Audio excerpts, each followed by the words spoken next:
Hello everyone out there, is HK Fanatic again. In this clip we're going to go over some magazine options for those of you out there who, like me, are AK fans. I didn't used to be, but on a level of practicality, you really can't beat the AK-47 in a lot of categories. It's not a pretty weapon at all.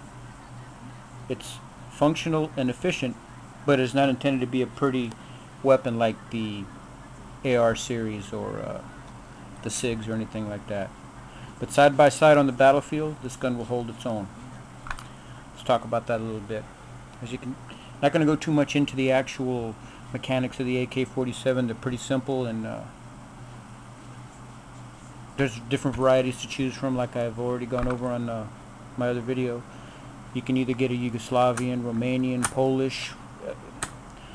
Internally, the gun's going to function the same. The only difference is cosmetics on the outside, and of course some other minor details that are either favorable or unfavorable. But for the most part, this weapon has shot flawlessly. Just about every ammo I've tried to shoot through, which is anything from Fiachi to Wolf to some other cheap Russian stuff I just picked up that you can get for just a few bucks a box.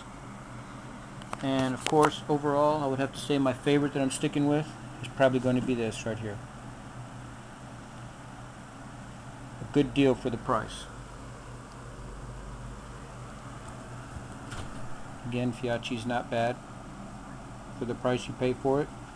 About $9 a box. As far as magazines go, you can stick with metal, but I found that at least in these Romanians, the Tapcos work pretty well. Right out of the bag, there's really nothing you need to do. They fit the magazine well pretty easily and engage without a problem. Now, a little word on the Pro Mag. Okay. Again, designed and built very well, just like the Tapco, but this one would not fit essentially right out of the box. I had to sand down at the back of the feed lips here just a little bit with some sandpaper, not much, just a little, and then after that, no problems. Fit, pretty rock solid. A little bit of left to right, but not a lot. Whereas with the Tapco, rock solid. Can't move it. I don't really like using the metal mags because every time we put the metal magazine in, there's a little bit of friction in there, so you get some shavings overall that are going to build up inside the receiver. And with polymer, you don't really need to worry about that too much. And again, another thing to make sure of, like I said, I haven't tested the Pro Mag shooting wise yet, but the feed lips appear to be pretty solid. And the basic test is to sit here and cycle the ammunition with your hand and see if it pops up. See how it just cycled? That nice click. And you push them through and they cycle up.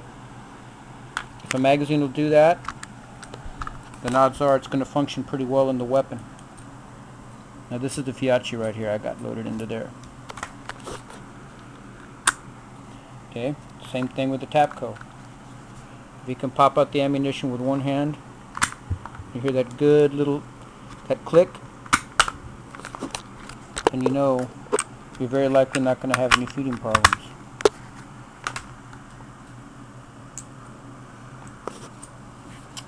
Again, price wise, you're still looking at about, I picked these up at Academy for about $17. They make the 30 and the 20 rounder. I'm going to get a couple of 20 rounders because I found that for most of the traditional vests and gear that I have for carrying mags are mostly intended towards a magazine that's about the size of an AR type of magazine. These are a little longer by a few inches, and the width is a little wider, so you can only usually get one of these in per pocket, and the fit on the it's kind of tight, so I'm going to try a 20 rounder and see how well it works.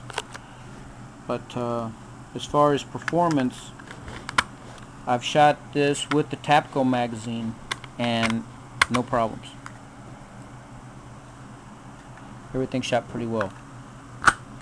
It's easy to load, not a pain in the ass, just push in. Of course, give them a good tap, make sure everything seats to the rear, and really can't go too wrong with them. This one's a little more pricey, but the Tapco, you can pick them up for about 11-12 bucks a pop, so you could get into 3 magazines, 90 rounds worth of ammunition for less than 50 bucks, which really isn't bad.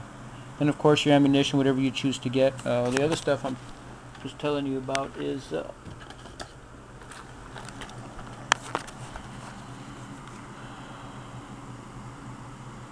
try to get the brand off it here. It doesn't even really tell you. It just says that it's made in Russia.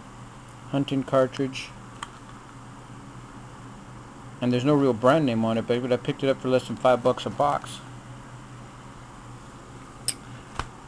And you can find it in most of these gun catalogs. It's again, no real brand name in it, except that where it's made. And if I'm correct, and if I pronounce this wrong, it should be Ulyanovsk. 122 grain,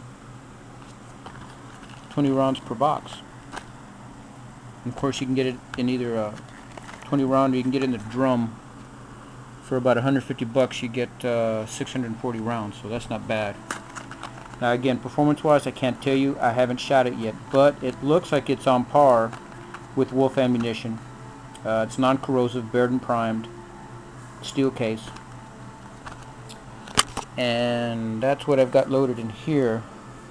As a matter of fact, it looks like it's just direct competition for Wolf. So again, we shall see.